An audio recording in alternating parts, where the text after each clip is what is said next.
किसी तरह इस उम्मती से हुजूर के उम्मती होने की निस्बत को लूट लिया जाए, कभी महदी होने का दावा करके, कभी मसीह मऊद होने का दावा करके, कभी ईसा होने का दावा करके, कभी ज़िल्ली और बुरूज़ी नबी होने का दावा करके ये उम्मत के ईमान को छीनने के लिए ये डाकू आएंगे।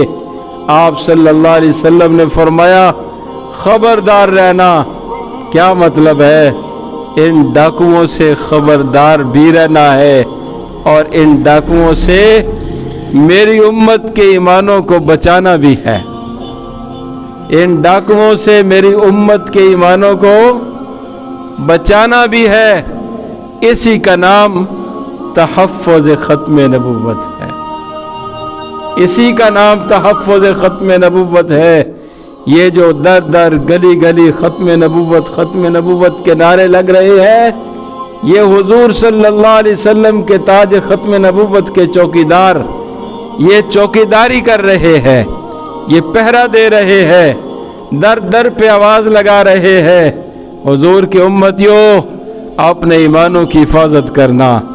कहीं ऐसा ना हो हुजूर के दुश्मनों से वो ज़िल्ली बुरूज़ी नबी का दावा करने वाले, मसीह मऊद का दावा करने वाले और धोखे के साथ अपने नबुव्वत का ऐलान करने वालों के साथ कहीं ताल्लुकात बना के, कहीं उनकी खुशियों गमियों में शरीक होकर, कहीं उनसे रिश्ते नाते जोड़कर, कहीं उनके दुख दर्द में शरीक होकर हुजूर नबी करीम सल्लल्लाहु अलैहि वसल्लम के गुंबद खिजरा से रिश्ता ना तोड़ बैना।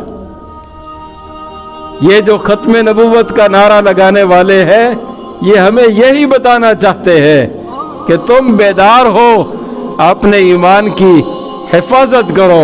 हुजूर नबी करीम सल्लल्लाहु अलैहि वसल्लम से जो अल्लाह ने हमें निस्बत अता फरमाई है, इस निस्बत की हिफाजत करो। कहीं तुम्हारे सलाम लेने से, कहीं तुम्हारे रिश्ते करने से, कहीं तुम्हारे खुशी गमी में शरीक होने से तुम्हारी निस्बत न छिन जाए। कल क़यामत के दिन मैदान महशर हो, हम हुजूर सल्लल्लाहु अलैहि वसल्लम के सामने जाए और आका सल्लल्लाहु अलैहि वसल्लम चेहरे अनवर फेर कर यूँ फरमा दे, उन्हीं के साथ जाओ जिनके साथ तुम दुनिया में खुशियाँ गमियाँ बांटते थे।